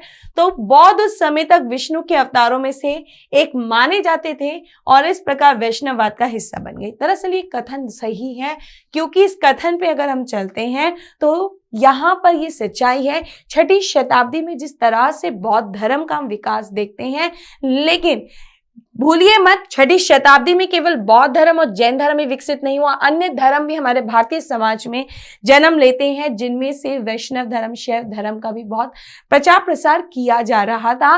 और हम लोगों के धार्मिक मतलब हिंदू धर्म के अनुसार यहाँ पर जो एक 10 अवतारों वाली ये कथन माना जाता सत्य है, उनमें से एक अवतार माने जाते हैं महात्मा बुद्ध। ये भी सत्य है, और जिन्हें नहीं पता था उसके बारे में आप थोड़ा सा जरूर पढ़िएगा। बिल्कुल सही कहा गया है कि महात्मा बुद्ध को भी 10 अवतारों में रखा गया है, इसलिए इन्हें एसोसिएट किया जाता है यहाँ पर, ठीक है, वैष्णव धर्म से। तो ये कथन सत्य हो जाता है। लेकिन अगर हम कहें अंतिम गुप्त राजा के समय तक मध्य एशिया की आक्रमणकारी जनजातियां ने हिंदू धर्म को अपनाया और बौद्धों को सताया, तो ये गलत हो जाएगा। क्योंकि अगर हम भारत की धरोहर की बात करते हैं, हम भारत में अपने धर्म को लेकर बात करते हैं, तो गुप्त साम्राज्य तक ऐसा कुछ नहीं था कि जब हम देखते हैं कि यहाँ पर बौद्ध धर्म का मतलब प्रचार प्रसार को लेकर यहाँ खंडन किया जा रहा है। हालांकि हम देखते हैं कि पुष्यमित्र शुंग को लेकर जिक्र किया जाता है कि उन्होंने स्तूप तुड़वाया क्योंकि वो बौद्ध धर्म के विरोधी थे, क्योंकि वो ब्राह्मण धर्म के थे। लेकिन कई जगह इस कथन का भी खंडन किया जाता है कि ये कथन सत्य नहीं है। बट इतना जरूर कह सकते हैं कि गुप्त काल तक ये बात सत्य नहीं थी कि बौद्धों को सताया गया था, क्योंकि गुप्त शासक भी अत्यधिक रूप से हम देखते हैं तो ब्राह्मण धर्म के मतलब पालन करता थे। और ब्राह्मण धर्म में भी अगर हम लोग वैष्णव धर्म को देखते हैं, मतलब उसमें उसका पालन करते हुए देखते हैं, तो वहां पर बौद्ध को जो एक अवतार के रूप में माना गया है, तो उनको सताने के, उनके लोगों को सताने का तो अर्थ उठता ही नहीं है। ये एक विचारधारा उत्पन्न होती है जहां सम्मान की बात आ जाती है, तो ये कथन गलत हो जाता है। गुप्त वंश के राजा बौद्ध धर्म के घोर विरोधी थे। अब जो मैंने आपसे ये बात कही, तो इस बात पर यह भी लागू होता है कि वो घोर विरोधी नहीं हो सकते हैं, ठीक है। तो यहां तक इतना कहना है, क्योंकि आप देखते हैं अंतिम गुप्त राजा के समय तक, यानी ये बात कर रहे हैं जब बौद्ध धर्म उत्पन्न हुआ है और जब गुप्त शासन आ चुका था, तो उसके बीच में ऐसा तो हो ही नहीं सकता कि ये बौद्ध धर्म जो है लुप्त हो गया हो, क्योंकि इसके बहुत अच्छे से प्रचार प्रसार करने वाले कौन थे? सम्राट अशोक, जिन्होंने कितने सारे स्तूपों का निर्माण कराया बौद्ध धर्म। ये तो सभी ने बहुत अच्छे से कहानी अगर नहीं सुनी, क्योंकि मैं जानती हूँ कि अगर आप लोग तैयारी करें तो इतना भी समझते हैं, बहुत अच्छी से स्टोरी सुनी होगी कि किस तरह से कलिंग युद्ध को उन्होंने त्याग कर बौद्ध धर्म अपनाया, प्रचार प्रसार के लिए अपने पुत्र महेंद्र और पुत्री संघमित्रा को भी भेजा था श्रीलंका। साथ के साथ यहाँ पर धर्म महामत की मतलब नियुक्ति की थी, धर्म का प्रचार प्रसार करवाया था, इस धर्म का पालन किया था। तो इस कारण हम लोग ये देख सकते हैं कि ये विलुप्त नहीं हो रहा था। इसका मेन कारण यही हमारा माना जाता है, जो हम मध्यकाल में भी देखते हैं कि जिस तरह से यहाँ पर अगेन यही वैष्णव धर्म, शैव धर्म एक नए धर्म के रूप में आकर उत्पन्न होते हैं और समाज में समाज सुधारक आंदोलन के रूप में जन्म लेते हैं। तो इसीलिए हमारा ऑप्शन यानी ऑप्शन ए केवल एक बिल्कुल सही है। तो अब चलते हैं अपने नेक्स्ट क्वेश्चन की ओर। जो नेक्स्ट क्वेश्चन क्या कहता है? Kanpur conspiracy case was against the leaders of. Kanpur षड्यंत्र का मुकदमा किसके नेताओं के खिलाफ था? ऑप्शंस आर खिलाफत आंदोलन, असहयोग आंदोलन, साम्यवादी आंदोलन, क्रांतिकारी आंदोलन। यहाँ पर कानपुर कॉन्स्पिरेसी की बात करते हैं तो बात आती है 1924 की, जहां पर हम ये देखते हैं कि यहाँ पर 1924 में ये कानपुर के कॉन्स्पिरेसी का षड्यंत्र का जिक्र आता है। दरअसल ये बात उस दौर की थी जब कम्युनिस्ट जो हैं, जिनका ये कहना था कि हम ब्रिटिश सॉवरेनिटी से अलग अपना देश स्वतंत्र चाहते हैं, इसी कारण इस बात के ऊपर यहाँ षड्यंत्र को लेकर 5 पेशावर षड्यंत्र ऑलरेडी हो चुके थे, जिसमें ब्रिटिश इस बात को लेकर असफल हो चुके थे ये सिद्ध करने में कि ये लोग किसी क्रांतिकारी गतिविधियों में शामिल हैं। इस कारण वहां से तो बच निकले। लेकिन आप जानते हैं कि जब यही कम्युनिस्ट एक्टिविटीज इंडिया में होती है, क्योंकि यहाँ के जो कम्युनिस्ट लीडर, जब एम.एन. रॉय, नलिनी गुप्ता जैसे जो लीडर्स थे, उन लोगों ने यहाँ एजेंडा क्या किया कि वर्कर्स को इकट्ठा करके एजुकेशन का मोटिवेशन दिया, उन लोगों को जागरूक किया था उन्होंने भारतीय स्वतंत्रता को लेकर। इसीलिए जिस तरह से इनकी एक्टिविटीज चल रही थी, कांग्रेस के रेडिकल लीडर्स, यानी आप कह सकते हैं कि जो कांग्रेस का एक रेडिकल सेक्शन था, वो लीडर्स भी इनकी ओर आकर्षित हो रहे थे, इनसे जुड़ रहे थे। और यही चीज का डर था अंग्रेजों को कि अगर, क्योंकि हाल ही में 1922 में असहयोग आंदोलन जो है समाप्त हुआ था, इसी कारण उन्हें ये था कि अगर इसे रोका नहीं गया तो जिस तरह से जो गतिविधियां देशभक्ति की यानी आंदोलन की 1922 में हो चुकी हैं, वो 1924 में इस कानपुर षड्यंत्र के द्वारा ना हो। तो ये किसके द्वारा रचित है? कम्युनिस्ट मूवमेंट यानी साम्यवादी आंदोलन था, ठीक है ना। तो इसीलिए अगर आप खिलाफत की बात करेंगे तो 1919 तो बहुत अच्छे से आप इसको इलेबोरेट कर सकते हैं। 1990 नॉन कॉपरेशन मूवमेंट आपका हो जाता है 1920। रेवोल्यूशनरी मूवमेंट के आप दो फेज देखते हो, क्रांतिकारी आंदोलन के दो फेज आपको नजर आते हैं, जो आपको पहला 1907 से 1917 और फिर 1920 में देखने को मिलता है। इसीलिए आप टाइम पीरियड से भी इसको बहुत अच्छे से डिफरेंशिएट कर सकते हैं। तो आपका उत्तर है साम्यवादी आंदोलन। और उम्मीद करती हूं आपको ये क्लियर हो चुका होगा। चलते हैं अपने नेक्स्ट क्वेश्चन के दौरान। हमारा नेक्स्ट क्वेश्चन क्या कहता है? Arrange the following monuments in chronological order and select the correct answer from the codes given below. Rabia Daurani tomb Aurangabad, Sher Shah Suri tomb Sasaram, Humayun tomb Delhi, Atala mosque Jaunpur. एक बार हिंदी में हो जाए इसी प्रश्न को, फिर हम चलेंगे चर्चा में। निम्नलिखित स्मारकों को काल अनुक्रम में व्यवस्थित करें और नीचे दिए गए कूट से सही उत्तर का चयन करें। रबिया दौरानी का मकबरा औरंगाबाद, शेरशाह सूरी का मकबरा सासाराम, हुमायूं का मकबरा दिल्ली और अटाला मस्जिद जौनपुर। तो ऑप्शन देख लिया जाता है भाई। अटाला मस्जिद की बात करते हैं तो दरअसल इसका निर्माण शुरू फिरोजशाह तुगलक से मतलब फिरोजशाह तुगलक ने जो है शुरू किया था, जिसे संपूर्ण करते हैं बाद में इब्राहिम शाह शर्की, और ये होता है संपूर्ण आपका 1408 ईसा में। तो यानी हम देखते हैं सबसे पहले कौन सा आ जाता है? 4 आ जाता है। तो अभी तो फिलहाल हमें ऑप्शन बी में 4 नजर आ रहा है। फिर हम लोग नेक्स्ट चलते हैं कि शेरशाह सूरी का मकबरा, ठीक है, क्योंकि आप जानते हैं शेरशाह सूरी का मकबरा, क्योंकि इसका देहांत जो है आप 1545 में देखते हैं इनका देहांत हो जाता है। तो मकबरे का निर्माण इन्होंने खुद ही इच्छा पूर्वक करवाना शुरू किया था, जो 1545 के दौरान हम देखते हैं। इसे फिर ये आ जाता है हुमायूं का मकबरा। हुमायूं की मृत्यु 1555 से आप देखते हैं जब इन्होंने शासन संभाल लिया था, तो मात्र 6 महीना शासन कर पाए थे, 56 था, और 1556 में इनका देहांत होने के बाद यहां पर इनका हम देखते हैं ये जो मकबरा है संपूर्ण होता है 1558 में, सॉरी, ठीक है, 1558 में। इसे हमारा तीसरा हो जाएगा ये। तो हम लोग सही क्रम में चले और अंत में हमारा लास्ट में औरंगजेब जिनकी मृत्यु 1707 में होती है और बाद में औरंगाबाद में उनका बनाया जाता है, मतलब सॉरी उन्होंने अपने काल में उन्होंने अपने शासन काल में अपनी पत्नी के लिए रबिया दौरानी, जिसे दिलरास बानो बेगम के नाम से जानते थे, ठीक है, और उनके लिए उन्होंने मकबरा बनाया था औरंगाबाद, जो खुद औरंगजेब ने उस पर नियंत्रण किया था।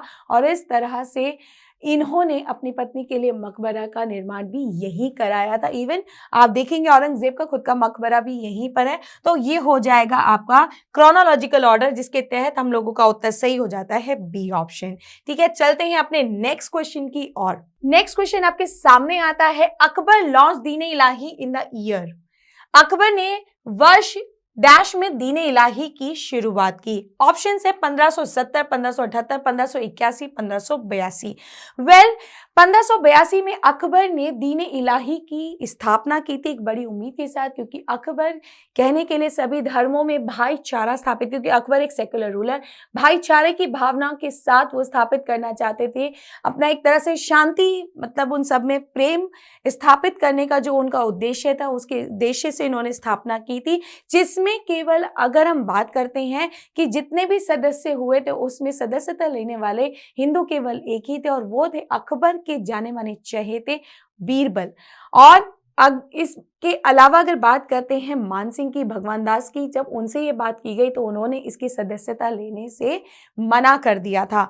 ठीक है, तो ये कार्य कब होता है? 1582 में होता है। कई कई जगह ना टाइम पीरियड फिर इंपॉर्टेंट हो जाते हैं जब हम बात करते हैं थोड़ा सा डेप्थ लेवल की, क्योंकि जब हम प्री में देखते हैं तो नॉर्मली अकबर के जितने भी टैक्सेस हैं, जैसे पिलग्रिमेज टैक्स था, जजिया टैक्स था, तो इन सब से रिलेटेड भी कुछ ईयर इंपॉर्टेंट है, जिससे आपको एग्जाम पॉइंट ऑफ व्यू से देखते हुए चलना है, थोड़ा फोकस करना है। करना है वो मैंने आपको एग्जाम्पल के तौर पे बता दिया है। ठीक है, दीन इलाही अकबर के द्वारा जो ये प्रैक्टिस मतलब ये जो स्टार्ट किया गया, स्टैब्लिश किया गया, ये सब चीजों के आप थोड़े से ईयर्स जरूर देख लीजिएगा जो बहुत इंपॉर्टेंट है। आते हैं अपने नेक्स्ट क्वेश्चन पर। Consider the following statements pertaining to the Ahar civilization. The natives of Ahar knew copper smelting, rice was unknown to them, metal work was one of the means of economy of the Ahar. Black red colored pottery have been found here on which generally white colored geometrical designs have been carved. Choose the correct option. अब वो क्या कह रहे हैं, A and B are correct, A, C and D are correct, A, B, C are correct, C and D are correct। एक बार हिंदी में चलते हैं इसी प्रश्न को लेकर। आहर सभ्यता से संबंधित निम्नलिखित कथनों पर विचार कीजिए।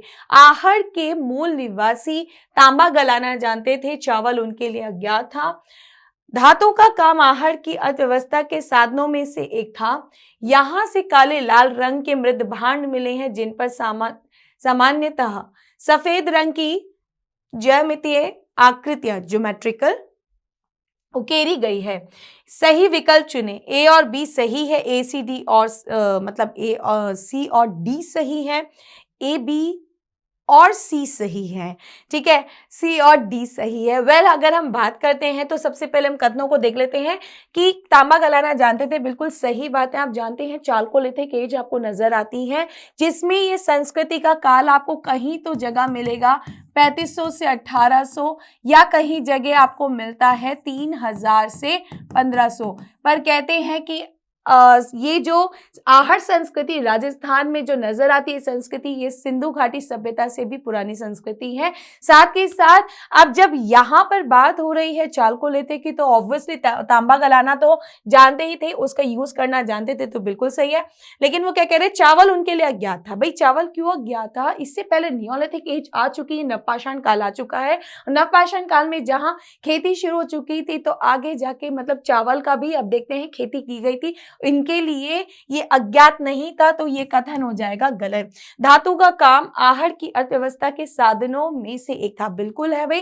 Chalcolithic as main period time period है जहां पर कई सारी धातु मतलब ये तांबा धातु से कई सारी चीजें बनाई जा रही है, निर्माण किया जा रहा है और अर्थव्यवस्था का एक महत्वपूर्ण स्रोत भी था, तो ये कथन भी सही हो जाता है। यहां से काले रंग के मृद भांड मिले हैं, जी बिल्कुल। दरअसल आहर संस्कृति की जो पॉटरीज फेमस है उन्हें बोलते हैं आप लोग ब्लैक एंड रेड, मतलब वेयर जो पॉटरीज यहाँ मिलती हैं बड़ी फेमस है और इस पर कई जगह पर आपको दिखेगा कि वाइट कलर से जो है लाइंस बनाई गई हैं और तो और कई जगह डॉटेड यूज की गई है। मतलब एक बहुत ही अच्छा फॉर्मेशन लुक इस पॉटरी को दिया गया है, इससे ये कथन भी इसके रिगार्डिंग सही है। तो कुल मिला के ए, सी और डी। अब देखते हैं कहां पर है, ये आ गया हमारा ए, सी और डी ऑप्शन, तो हमारा उत्तर हो जाता है ये। ठीक है, तो इस तरह से आपको ध्यान रखना है। चलते हैं अपने नेक्स्ट क्वेश्चन की और। Which of the following Sikh gurus were penalised with death by the rulers of the time? Guru Angad, गुरु अर्जुन देव, गुरु हरगोबिंद, गुरु तेग बहादुर। एक बार हिंदी में चलते हैं इसी प्रश्न पर। निम्नलिखित सिख गुरुओं में से उनके समय के शासकों द्वारा मौत की सजा दी गई थी? गुरु अंगद, गुरु अर्जुन देव, गुरु हरगोबिंद, गुरु तेग बहादुर। नीचे दिए गए कोड से सही उत्तर का चयन करें। कोड, अब इसमें प्रश्न में कोड क्या दे रहा है? 2 और 4, 2, 3, 1, 3 और ये भाई 1 और 2। ठीक है, कलर थोड़ा सा फिर से हम लोग चेंज करेंगे, वापस हम आ जाएंगे दूसरे अपने वही कलर पर। ठीक है, या फिर इस बार हम लोग की चलते हैं। तो यहाँ पर जो बात की जा रही है इन कथनों में, तो सबसे पहले हम सर्कल करते हैं अर्जुन देव को और यहाँ पर हम सर्कल करते हैं गुरु तेग बहादुर को, क्योंकि भाई गुरु अर्जुन देव जो थे मुगल सम्राट जहांगीर, जिनके पुत्र खुसरो ने पद के लिए अपने पिता जहांगीर के खिलाफ विद्रोह कर दिया था, वहां पर पैसों से और एक तरह से कहते हैं ना पनाह देने का काम अर्जुन देव ने किया। इस बात से जहांगीर भड़क गए और इसी कारण जहांगीर ने इनको मृत्यु दंड देने का आदेश दिया। तो वही गुरु तेग बहादुर जी जो नवे गुरु हमारे आप जानते हैं मुगल सम्राट औरंगजेब के काल में जब ये होते हैं औरंगजेब ने किस तरह से, जब इन्होंने चुनौती दे दी थी औरंगजेब को कि भाई अगर धर्मांतरण कराना है तो अगर ये चुनौती स्वीकार करनी है तो पहले मेरा धर्मांतरण करवा के दिखाएं, तो औरंगजेब ने चुनौती को अपनाते हुए इन्हें कैद कर लिया था और इन्हें तब तक सताया गया था औरंगजेब के द्वारा जब तक मतलब ये इस्लाम कबूल ना कर ले, लेकिन इन्होंने अंत तक जब इस्लाम कबूल नहीं किया तो मृत्युदंड दिया गया। इसे ये दोनों ही मुगल सम्राट द्वारा मृत्युदंड से मतलब उनकी मृत्यु हुई थी।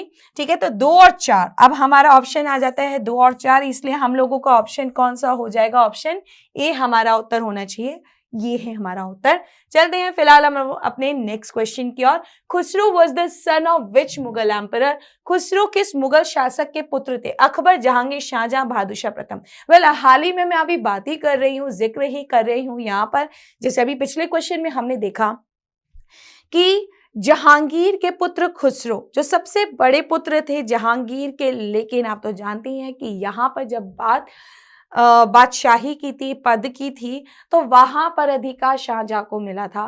खैर एनीवेज, तो खुसरो ने जिस पद के कारण मतलब अपने पिता जहांगीर का विरोध किया था, तो उसी कारण तो वहां अर्जुन देव ने उनका साथ दिया था, जहां पर जहांगीर ने उन्हें मृत्युदंड दिया। तो क्वेश्चन दोनों को मैंने रिलेट किया है, तो यहाँ पर उत्तर आ जाता है आपका जहांगीर। और इस तरह के ये मत सोचिएगा कि क्वेश्चंस आपसे नहीं पूछे जा रहे हैं भाई, क्योंकि फर्स्ट टाइम है, मैंने पहले भी अपनी क्लास के दौरान ये जिक्र किया है कि एसएससी मेंस में मतलब अब स्टार्ट हुआ है ये जीएस, तो वहां पर आपको भी पता है कि एकदम से लेवल हाई नहीं है, तो स्टेप बाय स्टेप होगा। तभी तो बोला था कि अच्छा मौका है, इसी साल क्रैक कर लो भाई, क्योंकि आगे चीजें जब तक चेंज होगी तब तक तो हम लोग अपनी पटरी पर आ चुके होंगे रेल की। खैर एनीवेज, नेक्स्ट क्वेश्चन है, Charaka Samhita is related to which of the following subject? Charaka Samhita निम्नलिखित में से किस विषय से संबंधित है? अर्थशास्त्र, राजनीति, चिकित्सा, धर्म। खैर सभी को अगर कुछ जैसे जानते ही हैं, मैं जानती हूँ, और कुछ जो है नहीं जानते उनके लिए खैर चरक द्वारा लिखी गई चरक संहिता, जिन्हें माना जाता है मेडिसिन यानी चिकित्सा के जनक भारत में कहते हैं, जिन्होंने संस्कृत भाषा में इसका संकलन किया था। और इतना ही नहीं बल्कि इसमें जिस तरह से मेडिसिनल यूज, जैसे हम लोगों के एंशिएंट टाइम में चीज़ें यूज करते थे, उसका जिक्र जो है इस किताब में, पुस्तक में मिलता है।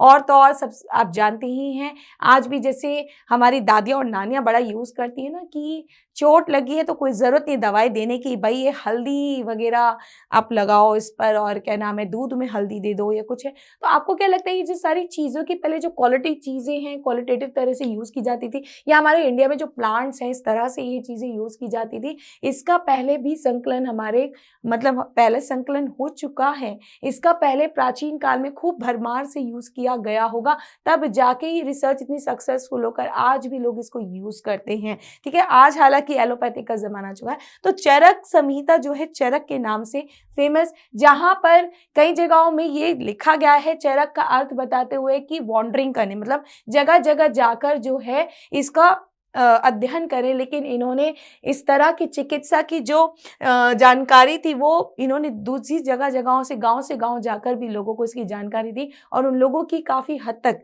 सहायता भी की थी। मतलब जैसे लोग उस समय पीड़ित होते थे, परेशान होते थे, तो उस चीज़ का भी जिक्र किया गया है। ठीक है, तो याद रखना चरक मतलब मेडिसिन। ठीक है, चरक संहिता उस पर लिखी गई पुस्तक। नेक्स्ट क्वेश्चन आपके सामने आता है, match the list with list 1 with list 2, okay, and select the correct answer from the code given below the list. List 1 और list 2 को मैच करना है, बहुत सिंपल। ऑप्शंस देख लेते एक बार इंग्लिश में, अमीर खुसरो, कालिदास, हरिशेन, बाणभट्ट, ये है सारा लिस्ट 1। अब लिस्ट 2 में क्या कह रहे हैं, चंद्रगुप्त द्वितीय, समुद्रगुप्त, हर्षवर्धन, अलाउद्दीन खिलजी। वेल क्वेश्चन तो बहुत अच्छा है, लेकिन एक बार क्योंकि हिंदी में देख लिया जाए, सूची 1 को सूची 2 से सुमेलित कीजिए और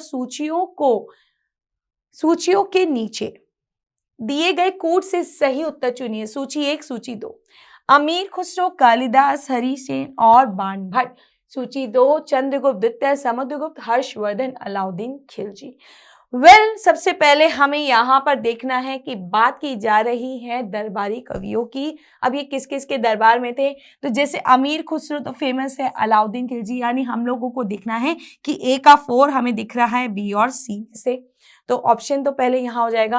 फिर आ जाता है भाई कालिदास, तो कालिदास को हम लोग देखते हैं चंद्रगुप्त द्वितीय, यानी बी का अब 1 कौन सा आ रहा है, तो हम लोग बहुत क्लोज जा रहे हैं शायद अपने आंसर के, जहाँ 4 क्लियर हो गया है, 1 क्लियर हो गया है। अब बात आती है हरिसेन, तो हरिसेन जिन समुद्रगुप्त के दरबारी कवि जिन्होंने लिखवाया था इलाहाबाद स्तंभाबी लेख, तो उत्तर हो जाएगा भाई ये सी का 2, तो बिल्कुल सही है। और लास्ट रह गया है बाणभट्ट और हर्षवर्धन, तो हर्षवर्धन के बाणभट्ट जिन्होंने हर्षचरित इनकी पर जीवनी लिखी थी, ठीक है, इनकी बायोग्राफी लिखी थी, तो हम लोगों का उत्तर बिल्कुल सही है ऑप्शन बी, ठीक है। तो इस तरह से अगर वैसे मैच द फॉलोइंग्स में तो आपको कंसेप्ट क्लियर होना चाहिए कि इसमें से अगर आपको 2 से 3 भी क्लियर हो गए तो आपको उत्तर पता चल जाएगा, ठीक है, क्योंकि कई बार ऑप्शंस को इसी तरह स्क्रैम्बल करते हैं बट आंसर के हम बहुत क्लोज हो जाते हैं, तो ये भी एक तरीका है हमारा क्वेश्चन सॉल्व करने का, ठीक है। Which of the following institutions were founded during the non cooperation movement? Kashi Vidyapeeth, Gujarat Vidyapeeth, Jamia Millia, Kashi Hindu Vishwavidyalaya, ठीक है। अब select the correct answer from the codes given below. तो अब यहां पर जब बात की जा रही है तो हम एक बार इसको हिंदी में भी देखते हैं। असहयोग आंदोलन के दौरान निम्नलिखित में से किस संस्थान की स्थापना की गई थी? काशी विद्यापीठ, गुजरात विद्यापीठ, जामिया मिलिया, काशी हिंदू विश्वविद्यालय। नीचे दिए गए कोड से सही उत्तर का चयन करें। अब कोड क्या आ रहा है? 1 और 2, 2 और 3, 1, 2, 3 या सभी? भाई सभी में पहले हम लोग एक एक करके फिर से डिस्क्राइब करते हैं, देखते हैं। पहले बता रहे हैं काशी विद्यापीठ, तो यहाँ पर जब काशी विद्यापीठ की बात हो रही है तो ये चीज हम लोगों को मालूम होना चाहिए कि यहाँ पर जो है इसका निर्माण जो है 1921 में हम देखते हैं होता है, ठीक है। और गुजरात विद्यापीठ का 1920 में होता है। और जामिया मिलिया का जो है ये भी आपका जो वो है जामिया मिलिया, ये भी आपका 1920 में होता है। और काशी हिंदू विश्वविद्यालय कोई और नहीं, कंफ्यूज नहीं होना है, बनारस हिंदू यूनिवर्सिटी है। तो बनारस हिंदू यूनिवर्सिटी की स्थापना जो है ये 1916 में हुई थी दरअसल, इसीलिए हम ये कह सकते हैं कि ये वाला ऑप्शन शामिल नहीं है। अब ये देखना है कि ये बचे हुए 3 ऑप्शन जो है, ठीक है, किस में शामिल है? तो ऑप्शन आता है हमारा सी, 1, 2 और 3, ठीक है, क्योंकि ये पहले ही स्थापित हो चुका था। और ये इसका उद्देश्य तो क्लियर कर दूं मैं आपको कि असहयोग आंदोलन में जहां गांधी जी ने ये कह दिया था कि बच्चे स्कूल छोड़ दो और जो वकील है वकालत छोड़ दो, तो बच्चों ने जिस तरह से मतलब उन स्कूलों का बहिष्कार किया था जो उसकी फीस अंग्रेजों के जेब में जाती थी, इसीलिए कहा जाता है कि उसके विकल्प में हमारे भारतीय विद्यापीठ की स्थापना की गई थी। और इसी कारण से हम लोग देखते हैं यहाँ पर कि ये जो है विद्यापीठ एक तरह से इस आंदोलन में बहिष्कार में स्थापित की गई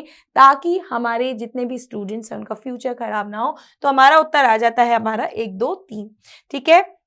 अब नेक्स्ट क्वेश्चन क्या कहता है? The Muslim league annual session which gave effect to Jinnah's 2 nation theory was held इन।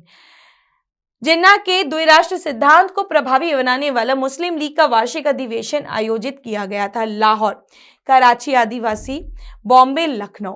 खैर यहाँ पर अगर बताते हैं तो ये जो है ये लाहौर, दरअसल एक लाहौर अधिवेशन होता है 1929 का आपका, जिसे हम देखते हैं जो जवाहरलाल नेहरू की अध्यक्षता में हुआ था, कांग्रेस सेशन था। लेकिन वही हम एक मुस्लिम लीग का सेशन देखते हैं तो 1940 में यहाँ हमें नजर आता है लाहौर अधिवेशन, जिसमें जो द्विराष्ट्र सिद्धांत का जो विचार इतने समय से बना हुआ आ रहा था 2 राष्ट्र का, इस तरह से उस बात को मुख से अपने किस अधिवेशन में इन्होंने कह दिया था जिन्ना ने, तो वो है उत्तर आपका लाहौर अधिवेशन। ये इंपॉर्टेंट है, तो लाहौर अधिवेशन में कंफ्यूज नहीं होना है, एक कांग्रेस का और एक मुस्लिम लीग का, ये क्लियर कर लीजिएगा।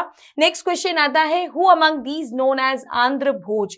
इनमें से कैसे आंध्र भोज के नाम से जाना जाता है? कृष्णदेवराय, राजेंद्र चोल, हरिहर और बुक्का।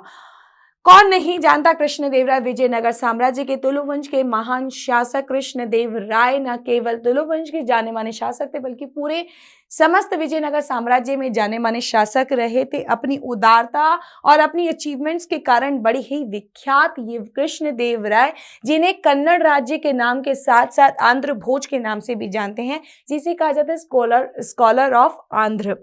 ठीक है, यानी आंध्र क्या विद्वान, क्योंकि आप जानते हैं कि अगर देखा जाए तो बहुत इनिशिएटिव आर्ट एंड लिटरेचर में इन्होंने किया था। और इनका काल भूलिए मत कि तेलुगु भाषा का मतलब स्वर्ण युग कहलाता है इनका काल। साथ के साथ हालांकि इनके साम्राज्य की हम भाषा देखते हैं कि ऑफिशियल लैंग्वेज जिसे बोलते हैं दरबारी भाषा, तो वो कन्नड़ थी। तो इसीलिए कोई और नहीं कृष्णदेव राय है, क्योंकि जब आप इनके बारे में पढ़ेंगे तो इनकी उपाधियों को भी जरा सा आप देख लीजिएगा, क्योंकि हम बेसिकली एक या दो उपाधि के नाम से जानते हैं, लेकिन अक्सर अब जब हम लोगों को थोड़ा सा लेवल के साथ चलना है तो वहां पर अदर थिंग्स भी हम लोगों को देखनी है, कुछ ऐसे फैक्ट्स हमको देखने हैं जिनके बारे में हमें नहीं पता है। ठीक है, तो चलते हैं अपने नेक्स्ट क्वेश्चन की ओर। और नेक्स्ट क्वेश्चन हो गया है एंड।